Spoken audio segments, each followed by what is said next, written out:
Informasi kawitan Cakning Gunung Semeru nang Lumajang utahno banjir lahar adem gede Minggu sore mau. Akibat banjir lahar iki, warga sak kampung nang salah siji dusun keisolir.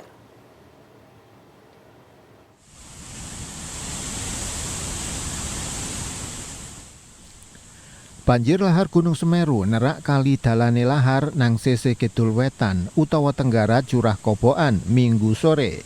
Banjir iki nggarakno bledosan sekunder sing ngetokno keluk putih mumbul dukur akibat tumpukane material bledosane Semeru diliwati banyu. Banjir lahar iki yo nggarakno warga sak kampung nang dusun Sumberlangsep, Desa Jukosari, Kecamatan Candipuro, sing wilayahe ana nang seberange kali Regoyo keisolir.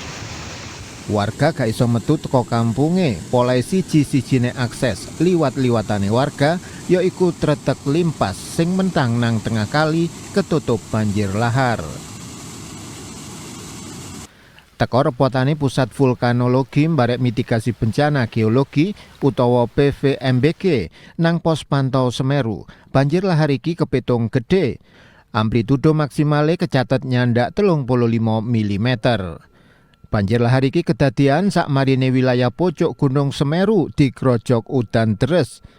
Petugas BPBD Lumajang terus siaga mbarek gak bosen-bosen ngelingno warga waspada polai curah udan sik kepitung dukur. Yongki Nugroho, CTV.